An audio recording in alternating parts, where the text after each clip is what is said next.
Hello, and welcome to another episode of Boundless Body Radio. I'm your host, Casey Ruff, and today we have another amazing guest to reintroduce to you now. Darius Sharpe is a returning guest on our show. Be sure to check out his first appearance on episode 636 of Boundless Body Radio. Darius Sharpe has an extensive 23-year career in healthcare, including 4 years as an EMT, 14 years as a paramedic, and 7 years as an ER nurse. He is a dedicated fitness and health enthusiast, regularly participating in endurance events such as Spartan Races and marathons. Despite maintaining good health, he was diagnosed as pre-diabetic some years ago and discovered a CAC score of 44 at the age of 39 in the summer of 2023. Darius has become increasingly dissatisfied with the current medical system and has questioned why doctors don't prescribe nutrition and exercise plans to patients instead of solely relying on medication. Drawing on his medical background, Darius has delved deeply into the realms of nutrition, metabolic illness, diabetes, cardiac disease, and autoimmunity. He continues to educate himself daily and has been amazed to discover in the literature how many of these conditions can be prevented, reversed, or improved through simple dietary changes. Darius Sharpe, what an absolute honor it is to welcome you back to Boundless Body Radio. It's great to be back, Casey. So great to see you again. We've gotten to hang out a few times at this point. I really enjoyed my time with you. I asked you off the record before we got rolling here, what was going on, what's up, and you said, "Oh yeah, nothing." Like, dude, nothing is good. That is the worst answer. You have everything going on in your life. You just got married, a big house project, you got a baby on the way. Dude, congratulations. You definitely don't have nothing going on. Nothing is not up right now with you. You have everything going on. Thanks, man. Yeah, I got a lot going on. Baby doing a couple months, got married.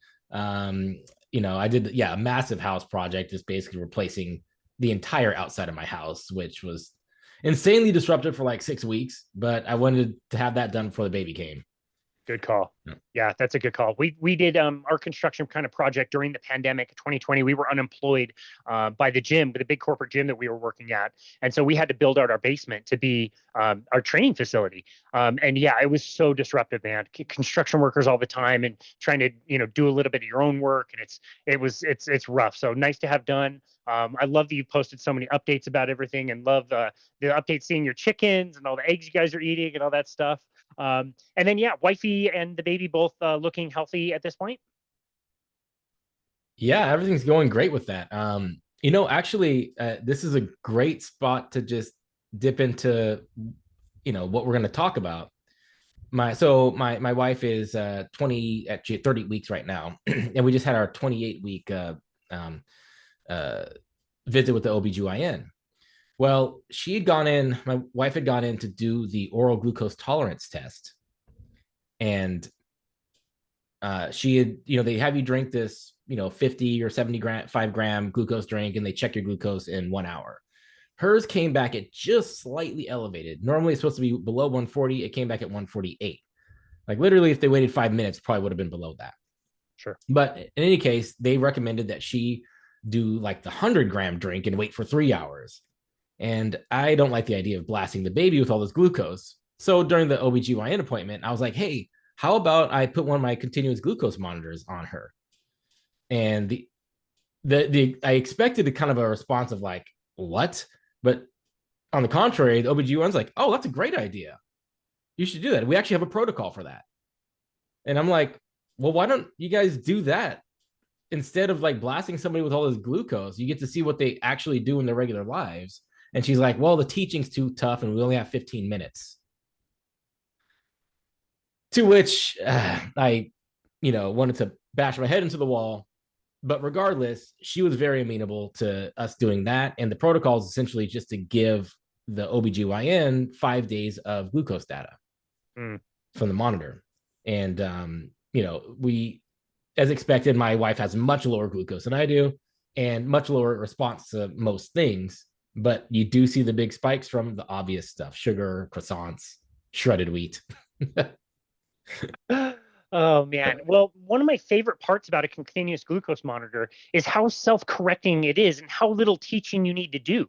If you just stick that on somebody and say like, hey, keep this as low as possible, within a week, I think most people, if they're really trying, they will know what is spiking their blood sugar and they can make adjustments. They don't have to, but they could if they really want to improve their health and see those results. And so, yeah, you would think that it would be way less time that they have to spend with patients, giving them the continuous glucose monitor and letting them figure out, what are the things that are spiking their blood sugar. Like you said, it's all the things that the croissants and, the sugar and all that stuff. People kind of figure it out if they want to.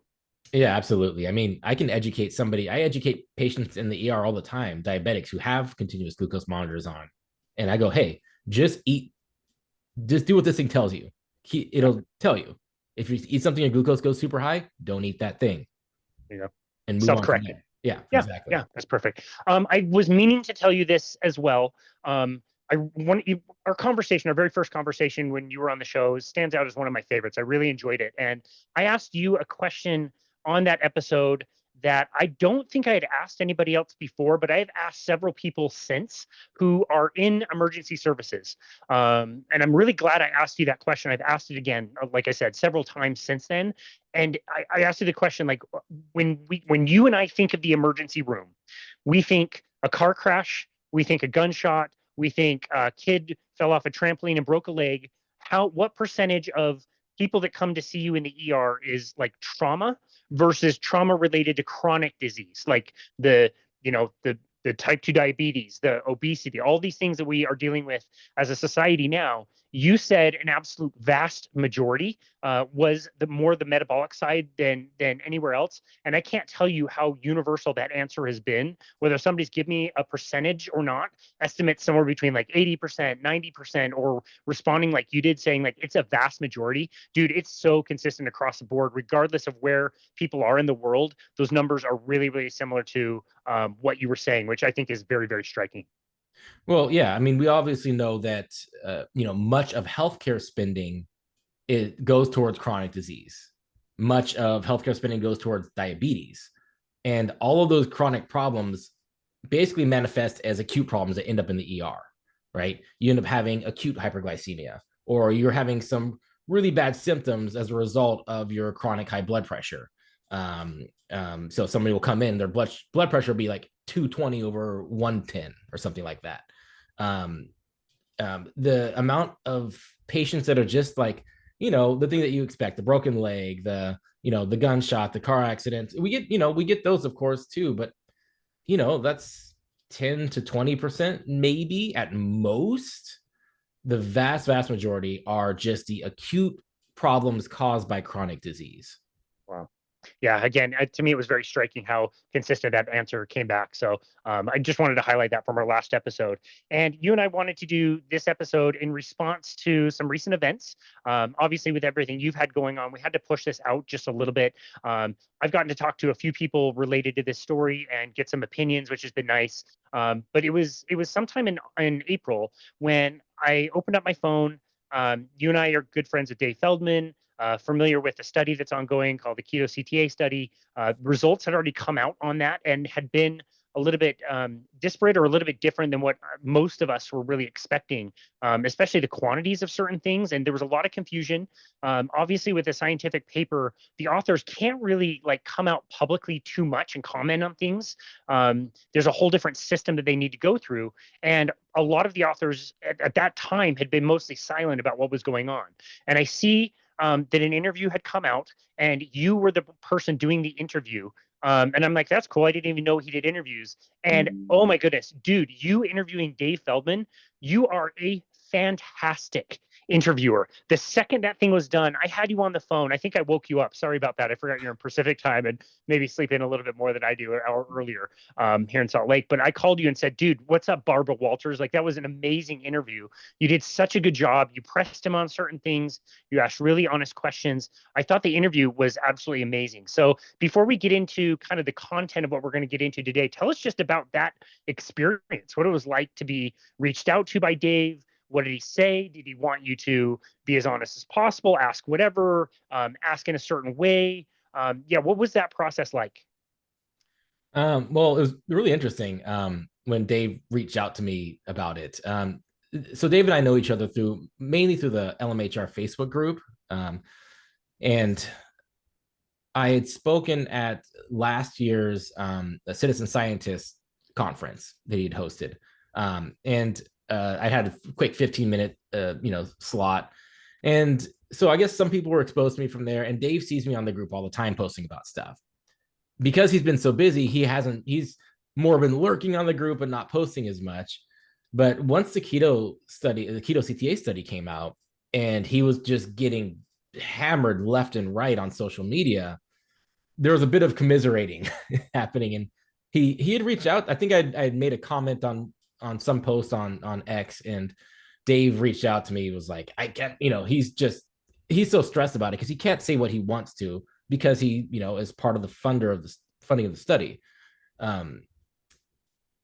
The issue about this study compared to any other scientific study is that it was being watched by people on social media and expected, and results, coming out soon. And there was, conferences about it and meetings about it and posts about it happening. Does that happen with any other scientific study? Movies about it, documentaries done Exactly. about it. Like, yes. So there's never been really anything that I can think of, any sort of scientific study that was this anticipated coming out. And so anybody who, on both sides, anybody who wanted to say it was, the most horrible thing, look at all these keto people, their plaque rates are skyrocketing. And everybody on the other side, well, this doesn't really matter because, no one's having symptoms and they're all fine. Everybody was kind of ready to go into their camps right off the bat. And I think I hit my microphone. So yeah, everybody was like ready to retreat into the camps well before it even came out. So when, there were a lot of questions from the keto community and the LMHR page. We're like, hey, where's the data? Why don't we see numbers? So I see this graph that I can kind of, if I zoom in, I can see some numbers if I kind of figure out where it is in the graph. But we're all data nerds. We like to see numbers. We like to see tables. We want to see the individual, we want to see individual data for every single participant. Hell, a lot of us actually know the participants because tons of people in the LMHR group, or tons of participants, are from the LMHR Facebook group. So when we see the paper that they put out and it just didn't have anything on it for us to grasp onto, we're like, what is this? What the heck? Dave, dude, what's up? And so, I was, wondering that as well. And I communicated that to Dave. And then he came up with the idea of like, hey, can you interview me? And I don't want you to tell me the questions, but I do want you to be hard on me. And so I was like, okay, I'll figure something out and we'll do it. And I've never done an interview before. So that was stuns me. You told me that over the phone. That was stunning. You are a pro. Thanks, man. That was my first experience doing that. So that was it was definitely pretty interesting, pretty cool. And I'm glad, I'm really glad Dave gave me the opportunity to do that. He really wanted it from somebody who, was within the LMHR community, but didn't have like a big name or wasn't out there that, that many people wouldn't be familiar with. I think that way it made it not seem quite so, I don't know, heavily biased in one direction or another. And I think it came off that way because I got from both sides. I got, well, Darius is way too hard on him. Why is he pushing back so much? And other people were like, he was way too soft on him. He's just being buddies. I'm like, well, I think I struck the right tone then if I got people on both sides saying that. I thought you did a tremendous job. I think it was wise of Dave to choose somebody from the community to do the interviewing, because that's where the tough part of all of this is. Like, a study that doesn't have numbers, that's a mistake. That's bad. But you can go back and you can sort that out.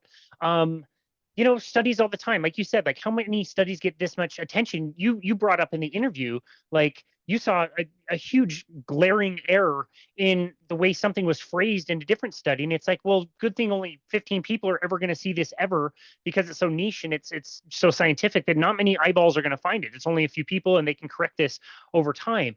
The thing that makes this so unique, and Gil Carvalho was somebody I was able to interview as well, who I thought he did an amazing job in his video talking about some of the issues, interviewing Dr. Budoff.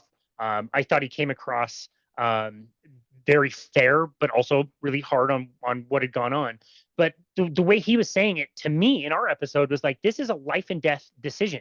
And I see you that has to make a decision about this. I see my friend Robin who has to make a decision about this. And for Robin, the difference is like, I might be building up plaque in my arteries, but I'm not bipolar. How do you make that decision? Like, that's a really hard decision. And when on the one hand, especially watching the movie, we're hearing everything is going the right direction. Everything looks really good. So much to be positive about. And then you see this study. And again, not only is it that a mistake was made, but there might be conflicting information that's really unexpected. I wanted to see that from your point of view. Somebody who's been in the community, who represents all the people on the Facebook page and people that have to make this decision every day, which is like such a hard decision to make. So I really appreciate that. Thank you. I wanted to point out real quick, the thing that I had pointed out in a study that was misworded actually wasn't misworded. I was wrong about that.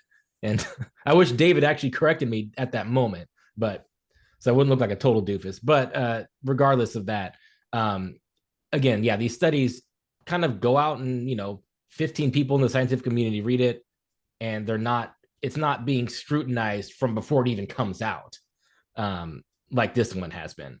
Yeah.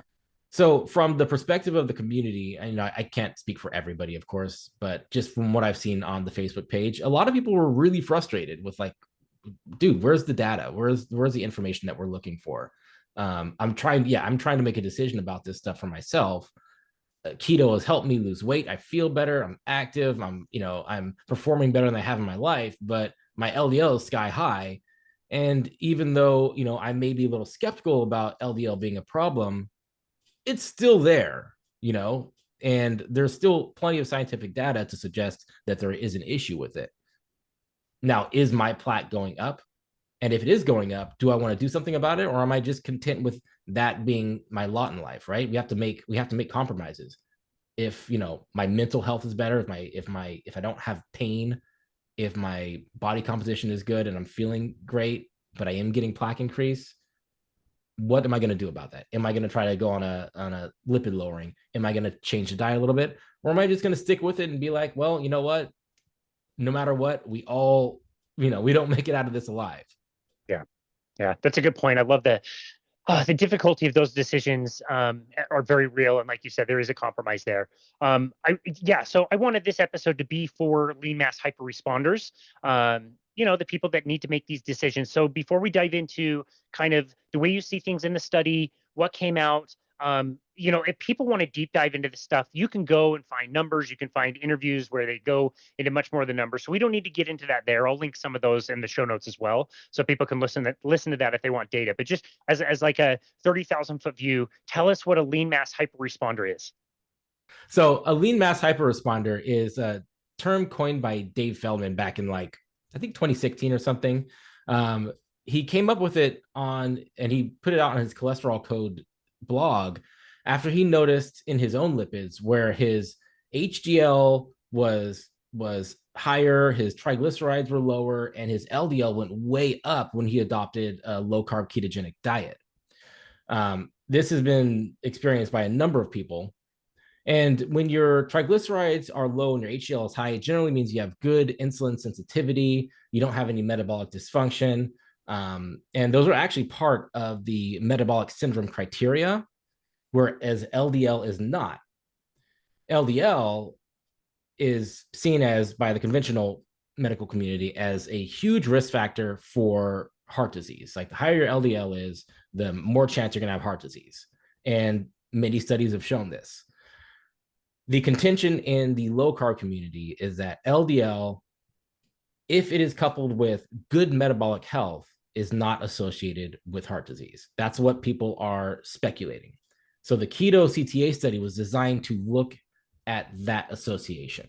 So it took a bunch of people who have this LMHR lipid profile and have been on a ketogenic diet, and it looks at them and associates their plaque growth with that high LDL. What they found in the study was that the LDL level at those high levels did not associate with the level of plaque growth. What did associate with it was an initial level of plaque accumulation, on the first initial scans of the study. So as a result, there's been a lot of pouncing. Like when we saw the non-calcified plaque volume go up, everybody in the LMHR community was like, "Holy crap, what's going on here?" Our plaque levels were basically, what we'd expect at baseline, but at the end of the study, the non-calcified plaque went way through the roof. So everybody's like, "Okay, well, what's going on? Is this because of our LDL?" Again, the study didn't show an association, and in general, even in conventional thought, it is a dose. LDL and heart disease is dose dependent. The higher LDL, the more plaque you will accumulate. Again, the study didn't show that. The contention from the other side would be that, well, there's basically a ceiling at some level above LDL, say above 200, you're just accumulating tons of plaque, and the number itself doesn't matter. The LDL concentration at that point doesn't matter. Since that came out and everybody in LMHR was like thrown topsy-turvy, there's been Dave has come out with this recent data with the Q-angio scans. No, not the scans, Q-angio analysis. Q-angio is basically another computer program that looks at the CT angio scans and looks at the soft plaque. The one that is used in the study is what's called Clearly, which is an AI software platform that looks at the scans and determines how much non-calcified plaque is there. So it looks like there is some incongruency between Clearly and Q-angio. We're waiting for the rest of the Q-angio data to come out, because most CT angio studies use Q-angio to compare. So once we have everybody's scans out, then it'll be easier to compare the KETO-CTA study to other CTA studies. Yeah, got it. Well, thank you for explaining that. We've got a lot to unpick there. And hopefully the listener or people watching can get a sense of how a bit scary that would be to feel like you're on a ketogenic diet, very low carbohydrate, you lose weight, all these markers look better except for this one marker that is associated with heart disease. And it's like that silent killer kind of a thing. And so like, yeah, I feel really great. I'm so glad I lost the weight. I'm thinking more clearly. I'm less hungry. But what is going on inside? And it's hard to know what is going on inside. And so it is, again, it's a scary kind of place to be and where people need to make their decisions. And yeah, it's been interesting to follow this story and understand that, okay, this is happening to lean people. Why is it happening to lean people and not bigger people? And as it turns out, if your body is trafficking lots of fat in the body, a remnant of that is going to be the LDL particles. And again, is this atherogenic in the context of somebody doing a ketogenic diet? And that's what this is seeking to find out. One thing that really surprised me, and I think a large contingent of the people out there, is when the study dropped, like most of us had been following this study pretty closely. Like I was familiar with the design. I was there at Low Carb Denver when he presented the preliminary data back in 2023. I was very aware of the semi-quantitative methods that Dr. Budoff and his team were using that was presented as, checking 15 different sites, scoring a 0 to 3 to give you a number between 0 and 45 with risk. That was what was presented in the movie that we saw. And that was part of the data, the semi-quantitative data that was looking really good, much better. 88% of people didn't have any plaque progression. Maybe 6 did, maybe 6 had regression. That's 94% of people that did not have plaque progression after 1 year of being on a ketogenic diet. And that was after, on average, being on a ketogenic diet of 4.5 years. So that was all looking really good. And what I think surprised everybody, I didn't know anything about the quantitative data. I didn't know anything about Clearly. I didn't know anything about AI-powered scoring in this stuff. And you look at the graph, and the graph is showing the quantitative data, not the semi-quantitative data, and they're almost all of the lines from left to right are going up. And you're like, well, what we saw in the documentary, everybody was going down or staying low, maintained. Like, did that catch you off surprise as well, or did I just miss that? Well, it definitely caught me off surprise, by surprise. I was like, okay, well, and I made this point to Dave too. It seemed like when in the paper was downplaying the amount of progression. And that is a very, I told you, that's a pretty legitimate criticism of this paper. Like, if all these lines are going up, why are we saying that it's, well, why there's this big headline of, oh, LDL doesn't associate with plaque progression. But we're like, well, why are all the lines still going up? And the question since then is basically, does the quantitative data actually matter? Is it just a computer thing? Are we just looking at numbers and what we're seeing is, artifact that doesn't really cause symptomatic disease or MACE or anything like that? We do have studies that show, at least from Clearly, that show that non-classified plaque volume does increase risk of MACE. So this is something that people do need to look at, right? And I think we all expected some people would progress, some people would stay the same, some people might have a little bit of regression. In general, for the vast majority of people, heart disease is progressive. And, even, well, Atia will say this, we all will die with heart disease. We just don't really want to die of heart disease, right? Which I would actually argue, I don't know if that's necessarily true, because the option just below heart disease is cancer. Would I rather die of a heart attack when I'm 80 or get cancer at 85 and have like 5 miserable years? I don't know. Yeah, good point. So we all need to make the decision for ourselves. Like, my biggest question, and when I'm looking at the Q-angio stuff that Dave just came out with, which has a more favorable picture, but he was still looking at the 10 biggest progressors. Okay, my question is, why are these 10 people progressing? What is causing that? We know they have good metabolic numbers. In general, their triglyceride to HDL ratio is low, their BMI is low. Well, what's causing these people to progress? And that's been my question from the start.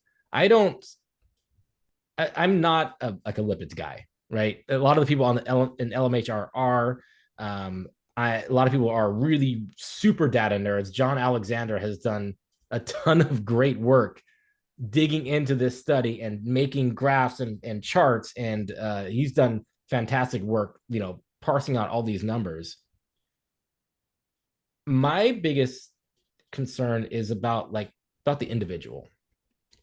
If somebody has this LMHR phenotype and they feel really good, right? You've gone to a ketogenic diet and you are feeling fantastic.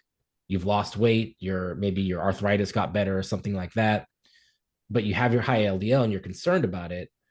The biggest thing I think the study shows is that, yeah, you should go ahead and get yourself scanned and get a follow-up scan later on to see what's going on, to see if you are increasing plaque and laying it down. The other thing that's my biggest concern is why.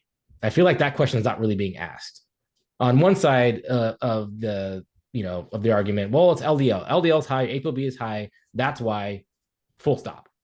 Take lipid-lowering medications. Get on statin, get on a PCSK9 inhibitor, and lower your LDL to as low you can possibly get it. Obviously, for a lot of people, that's not something they either want to do because they just don't want to take meds, or they get symptomatic from taking medications like that.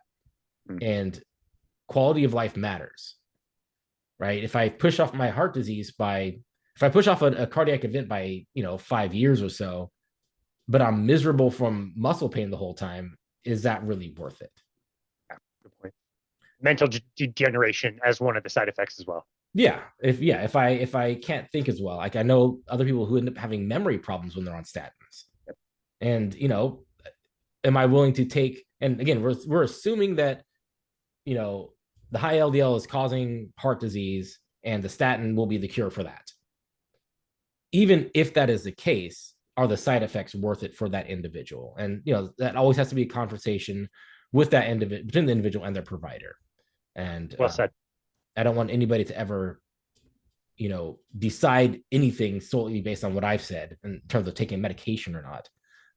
That's something you always need to talk to your doctor about and weigh your own risk and benefits. And everybody who has been involved in the study has been way over careful about talking about that and mentioning that. They've never said that this is a good idea. Like at the last conference you and I were just at, when the very well-intentioned dude who stood up to the microphone and said, "Hey, I want to be a lean mass hyperresponder. What steps can I take to be a lean mass hyperresponder?" And we were all like, that I love the comment, but that is not what we're saying. Nobody's saying that. You don't want to like go out of your way to do this. We're just trying to find answers to this. So I get that. And I do appreciate that. And like I said, anybody involved in the study has gone well out of their way to say, if this is a problem, you should treat this, consult with your doctor. We have way more questions. We have answers. There's different medications. There's other things other than statins, as Gil mentioned in our interview, that you could try as well. And maybe those don't have side effects. So there are lots of options out there, and you do need to work with your provider. Okay, so going back to the quantitative data, the rate of increase. The number that was cited was 18.8 of whatever millimeters cubed or whatever the scale was, which I want to say in the group went from mid 40s to like mid 60s or something. So it was like a 44% kind of increase. Like I said, we don't need to get into all the actual data, but what stood out to me is how much of an increase that was. Now, we all know this study didn't have a control. We knew that from the beginning. That was part of what was going to make the study difficult, and that's all valid. But we don't know what rate of progression is rapid or not rapid. They made an assumption in the study of what they thought they were going to see. This exceeded that by like 2.6 times. The thing that doesn't make very much sense to me at all is you captured, it's 1 year data, right? So you do a measurement a year one, you come back year two and see what has changed in those 2 years. But like we said earlier, these 100 people had already been doing a ketogenic diet for 4.7 years prior to doing the first, measurement, and then another year on top of that in the second measurement. So it's like, why does it show that the plaque progression was so high in this one little snapshot that's already on the tail end of 4.7 years average on this diet? You would have imagined like if it progressed or plaque begets plaque, like they said, like it would have been a little bit less of a jump this year. Why didn't it jump the year before? Why was it so low to begin with on the 1 year after it already been almost 5 years? That's the part to me that is really makes me suspect of the clearly kind of stuff that I don't know why, if it's just a coincidence that everybody's plaque progressed in that 1 year, or what the hell happened. Does that make sense to you? Not really. I've been trying to make sense of it. So I've seen some people come out on X basically showing like, well, this is what happens if you have high LDL. It's basically like it's exponential. As soon as you get to here, then it just shoots up. And so some people are making that argument. I kind of don't buy that. I personally think just, and I, props to Dr. Budoff and Clearly and everything. I got a Clearly scan done myself last year, but I wonder if there's a software issue with this. If it's just something like that. I don't know. If the Q angio data doesn't show the same thing, or if it's that different, it makes me think that either Clearly is too sensitive and picking up a lot of artifact that isn't actually a problem. I know that during that time period where people got their first scans and got their second scans, there was some sort of update to the system that I'm not sure may have caused some issue. It is AI, so there's machine learning going on. That's not continuous. It actually has to be, every time there is an update, it does have to be approved by like a federal board. But I can't really figure out why it would have just gone up so high based on Clearly scans. Again, my thought is that maybe it's a software issue, but maybe it is real. Yeah. The biggest thing I'd say though is that these people are not symptomatic. No, as far as I know, nobody's having any symptoms. They're not having chest pains. Maybe they're lying, but I don't think so. And everybody in general feels good and their BMI is low. So these are low risk people for MACE in general, with the exception of the LDL and then seemingly the non-calcified plaque progression. Yeah, got it. Well, you brought up this point in your interview with Dave, and I thought you did a good job doing it. Like the biggest problem in my opinion, again, you brought this up, is like whatever the data is fine, and things will be figured out. The optics around this, I think, is the biggest problem. How this looks to people that are looking in. When you mentioned to Dave, like anybody who is a detractor, who was rooting against you, you see it on Twitter all the time now. People that are like, against his work. Dude, silver platter. You just put this on a silver platter. It is like open season on Twitter for people to be like sawed off shotgun chopping this stuff down, and rightfully so. Like the message, like when I told Gil, for example, that during this amazing documentary, I'm sitting next to Robin and her beautiful family who are featured in the documentary. Everything looks amazing and is going the right direction. He was stunned. Like, well, that is not what this data says. And if it's like you were saying, like if there was an error, if the software was off, whatever, that it would not make any sense based on any other study that we've ever done where like the CAC scores are what they are, and there's all the soft plaque progression. You shouldn't see that. You're doing this semi-quantitative data. That all looks really good, and there's this big increase in soft plaque. And if I were a detractor, if I were a detractor, my criticism would be, okay, well now they're bringing in a third way of analyzing this data. The Q, what was it called again? Q-angio. Q-angio, thank you. All they're doing is shopping around now. They're just looking around for some different input to get better numbers and fish out a better number. That's what I would criticize at this point. And I don't think that's true. In fact, I believe the Q-angio was mentioned in the very beginning of the study. This is the method we're going to use.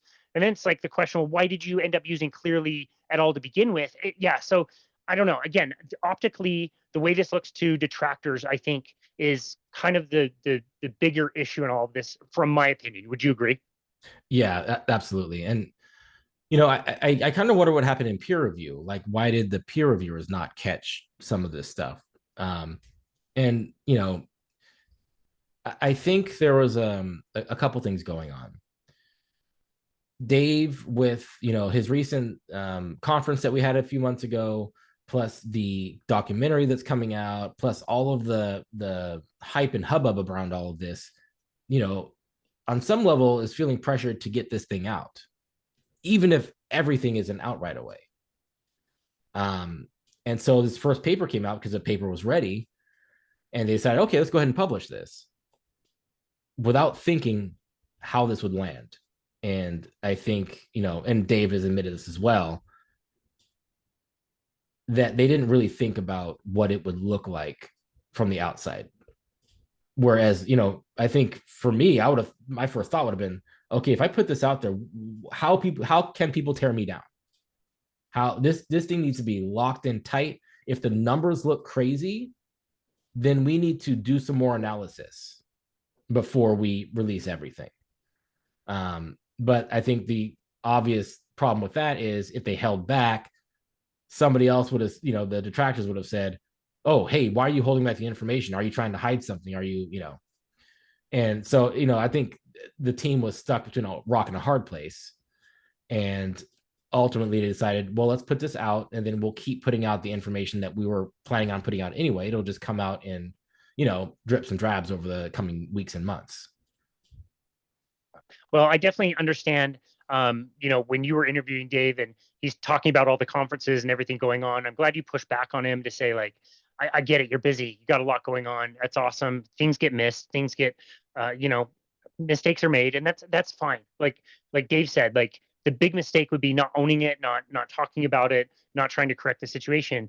But this is kind of a big thing, though. Like this is like everything that you've been working on and the team's been working on, and for it to slip through all those cracks, like you said, in the interview with, like, how did Budoff not catch it? How did Adrian not catch it, or Nick, or other people involved with it?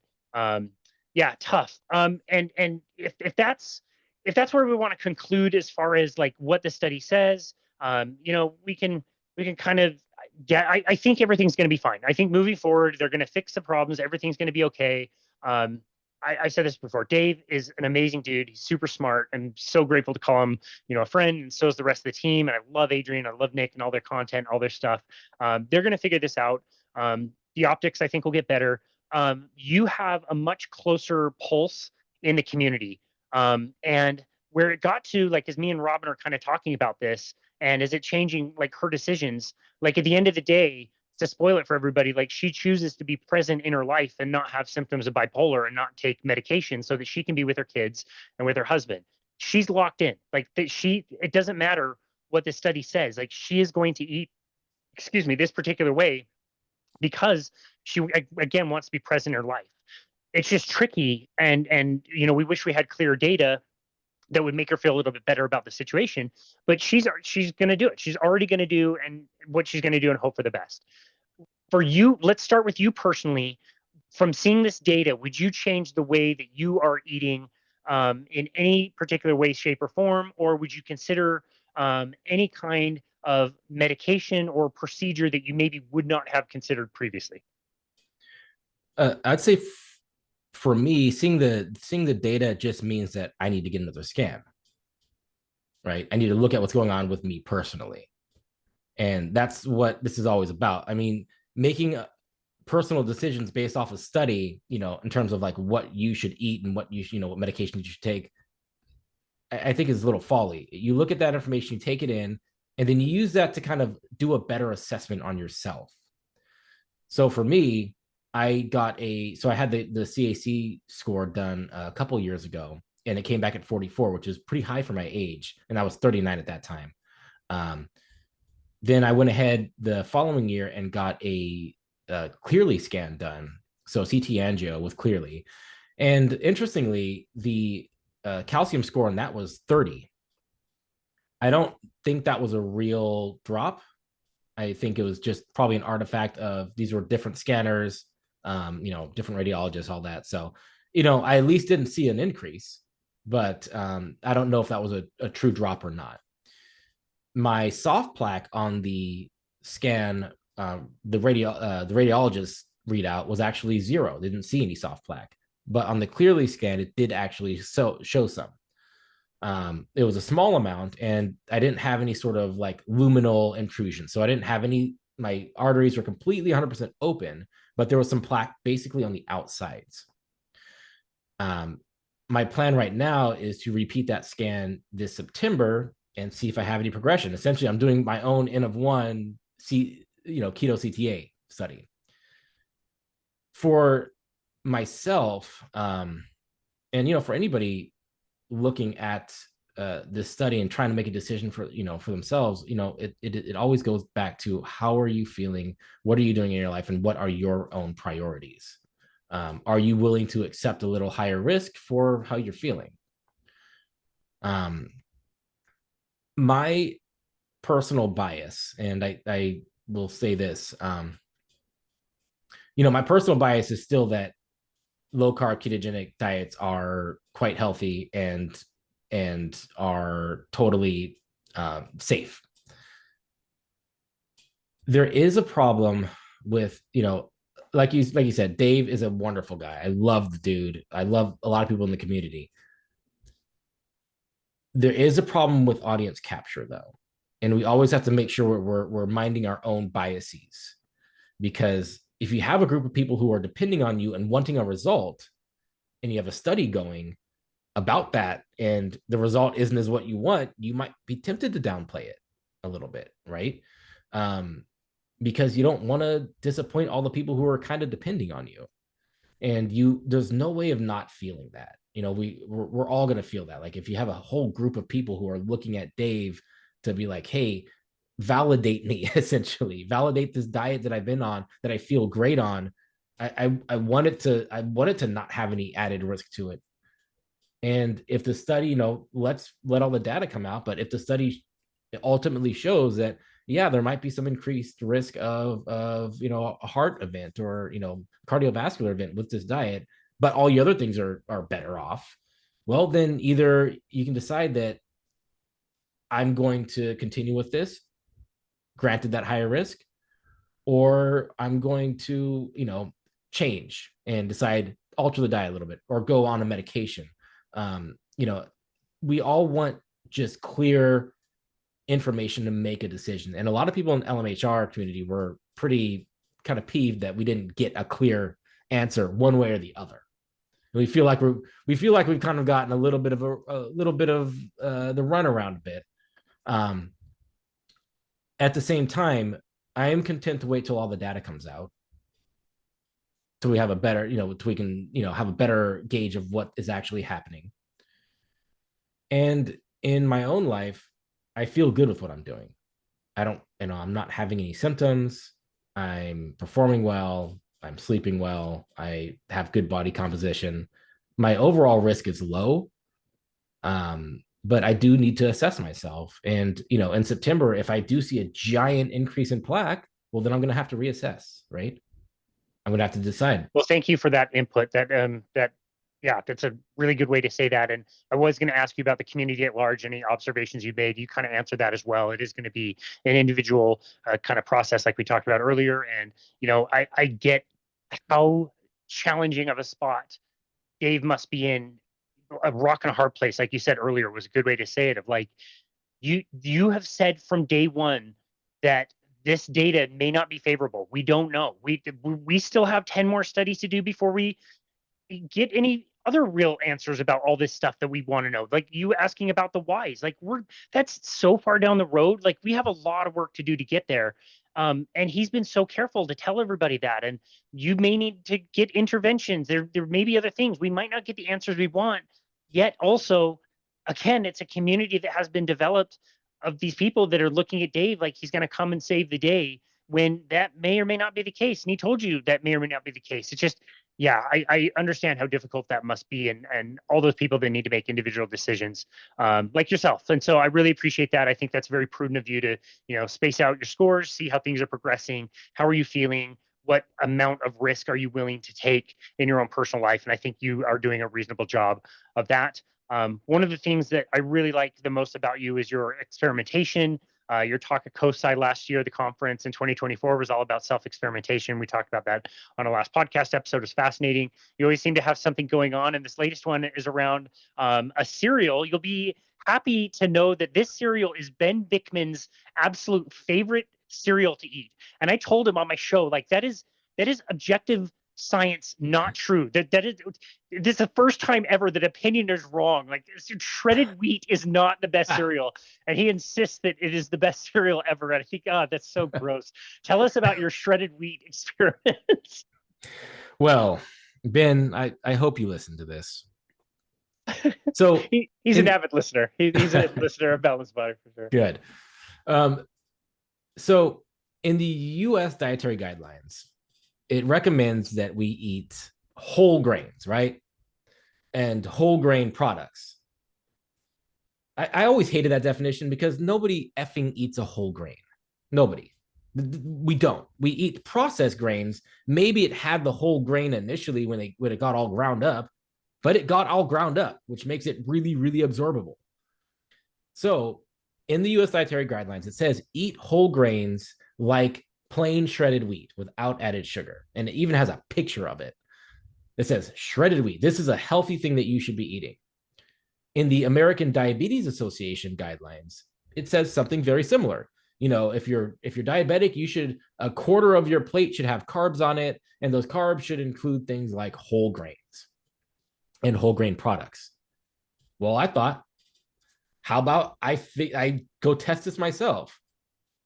So I went and bought a box of shredded wheat cereal, and it's just plain. It had no additives. It was whole grain wheat and vitamin E or tocopherols, right, to preserve freshness. So I had that with a healthy, serving of fat-free milk. I did this for science. Oh, you wouldn't have done it for taste. I'll tell you that. God, no. So I had 2 servings of the cereal. I think it was 60 grams per serving. So I had 120 grams of it because nobody eats 1 serving of cereal, right? This is more of a real world experience. Never in the history of cereal has anybody eaten 1 serving of cereal. Yeah, one serving is however much fits in the bowl without overflowing, right? That's the serving. Of course. And debatable, how big is your bowl? Mine were like popcorn size. Exactly. Yeah, remember as a kid, I could polish off a giant bowl of like Cinnamon Toast Crunch and be as happy as a clam, right? The entire time. So I decided to have 120 grams of this. I had 240 grams of the fat-free milk, And I suffered for several minutes eating this garbage. I don't know. I mean, Ben, really,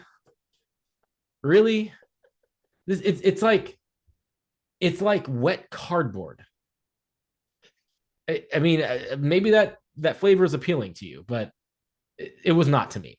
So I suffered through this bowl of healthy shredded wheats, healthy whole wheat cereal with no added sugar, and my glucose went from 94 to 227.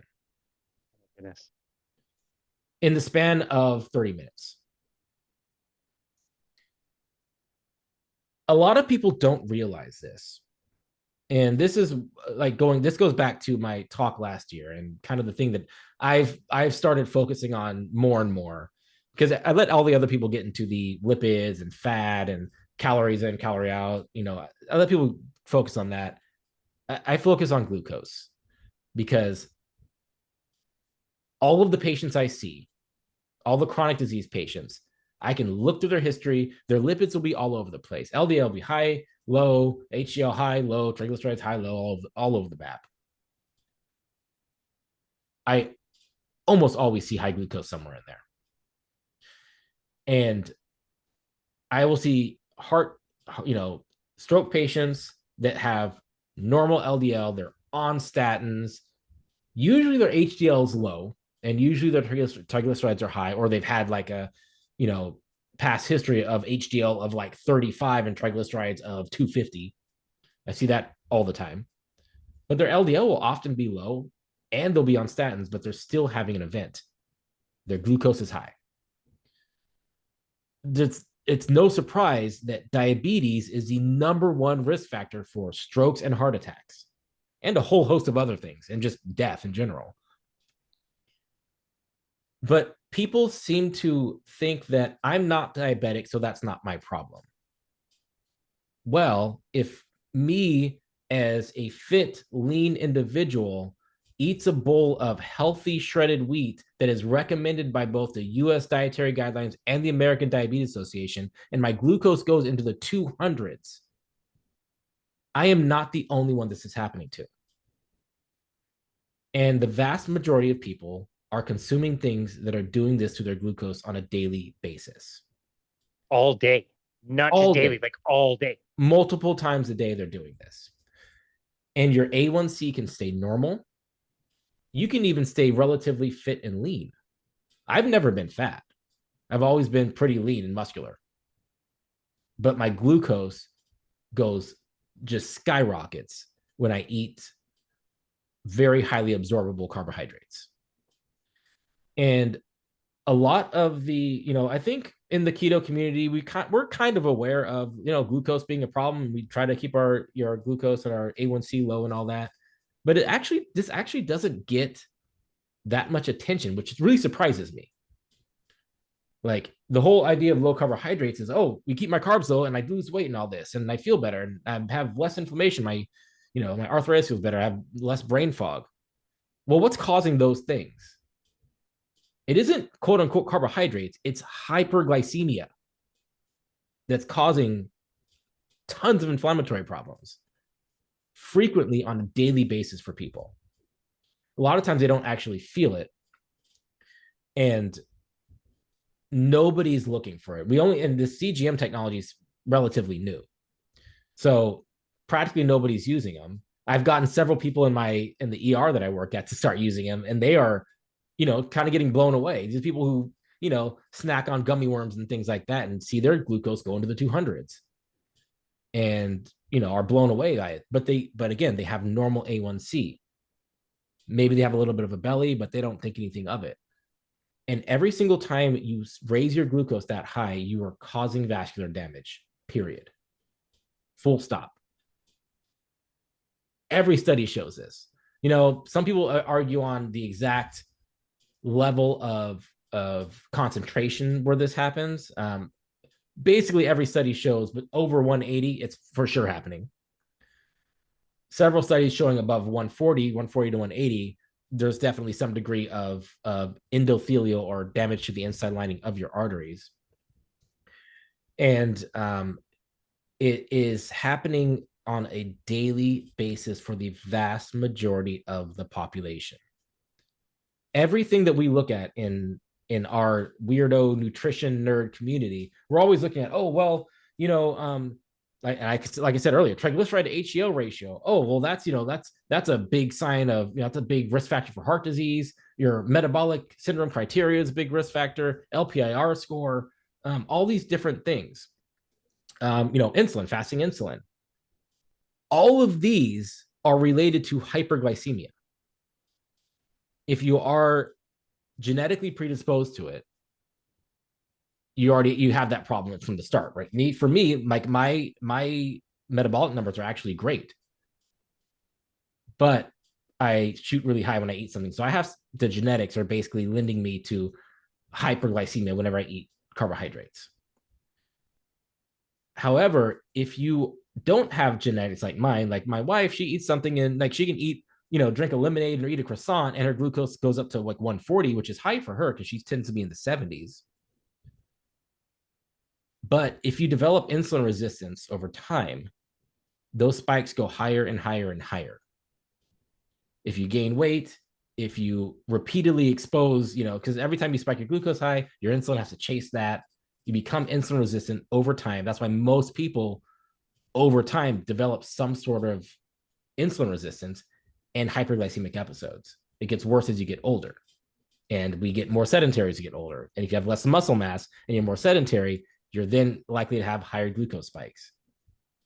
Every time your glucose spikes, particularly over 180, you're stripping your glycocalyx, which protects your blood vessels from clotting, from LDL.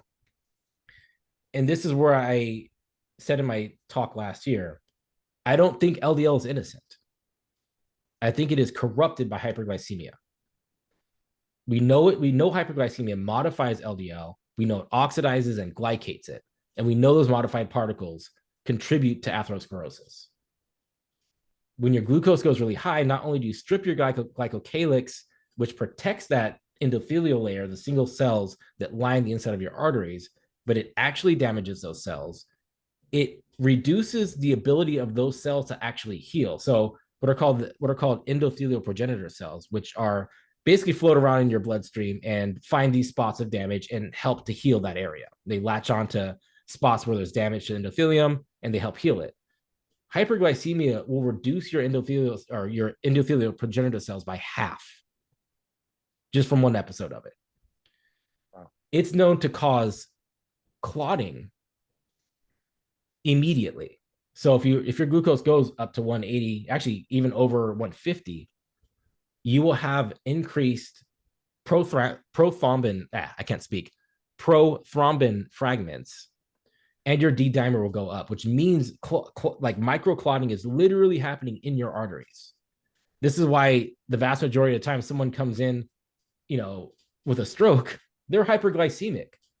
If your blood glucose goes high, it causes clotting. It's not that it might cause clotting. It does cause clotting. It just depends on how big that clot is and how well your body is able to break it up before it causes a problem.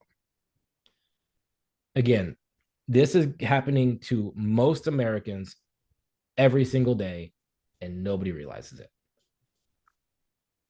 And that it was so well explained. And this is why I love your work so much and all the experimentation you do and trying to get this message out there. I just have to say how disappointed I am. We have been working so hard for years and years to get Shredded Wheat as a sponsor of Boundless Body Radio.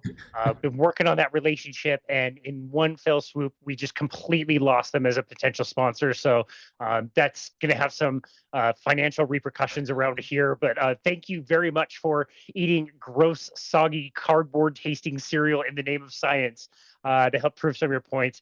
Dude, I love our chats, man. I'm so excited for all the things you have going on in your life and how your life is going to change here in the next few months as your baby comes into the world, and we'll come into a very happy and safe environment, and we'll be a thriving, kick-ass kid. To have two parents that the kid's going to have is just going to be a kid that's absolutely thriving out there. Really appreciate your time, man. Thank you so much for taking time out of your very busy life to be on our show. Where would you like people to go to find you and connect with you in your work? And Do you have any upcoming projects you might be working on? Maybe a few more interviews? Yeah, I do have a couple of interviews. I have an interview with a lady named Jermaine who actually reversed her CAC score while doing ketogenic diet. She dropped it from 330 down to 92 in a span of 4 years. Wow. But there's a twist. Should I say that twist? Oh, if you want to tease us. Well, let's just say that one day not so long ago, she had some trouble moving her right arm. Wow. I'll go from there. There you go. I'll leave Fascinating. it at that. So if anybody wants to, I'm not particularly active on social media. Some days I am, sometimes I'm not. I have my social media on Facebook. I'm Darius Sharpe with an E at the end. I'm Merce_Darius on Instagram and Merce Darius on X. I always want to say Twitter, but X. I'm sticking with Twitter. It's so much easier to say. It is. It still seems weird. Elon. So yeah, that's pretty much what I want to leave people with. Like that's, find me on those sites, follow me if you like. I will be doing some more experiments.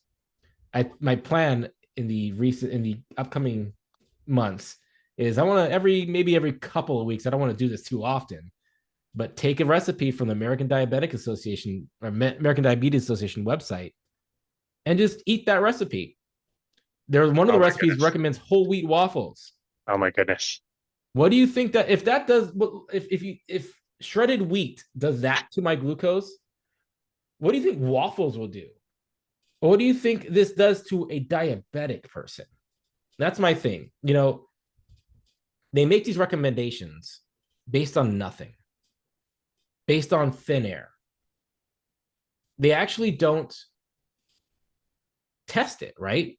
You would think the American Diabetes Association would, I don't know, go, hey, well, we want to recommend a food that diabetics eat. Let's see if this actually spikes their glucose really high, because that's the main problem with diabetes. No, they don't do that. They just make a blanket recommendation based on nothing and tell people to follow it. Well, I want to tear that down. Good. Those recipes are embarrassing. It's crazy what they put out there.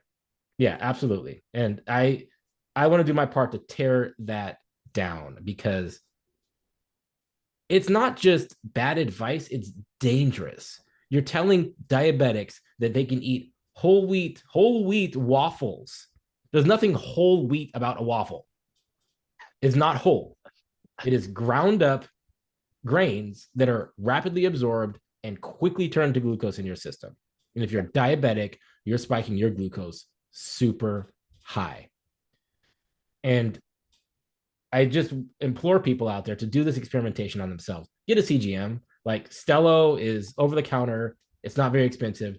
Experiment on yourself. Get it and be like, well, I like eating pizza. What happens if I eat pizza? And just watch. It'll tell you what's going on. Don't take my word for it. The device will give you objective data. Again, people can follow me on X, Merce Darius, Instagram at Merce_Darius, or Facebook at Darius Sharpe. And yeah, I just want to leave it at that. Thanks, Casey. Excellent. We'll link all of that up. We'll look forward to some of the interviews you have coming up. And yeah, dude, so great to chat with you. Thank you so much for clarifying everything we did today. It's always great to have a chat. And thank you for taking time out of your busy life to do this. We really appreciate you. Thanks, Casey. Appreciate it. Absolutely. And this has been another episode of Boundless Body Radio.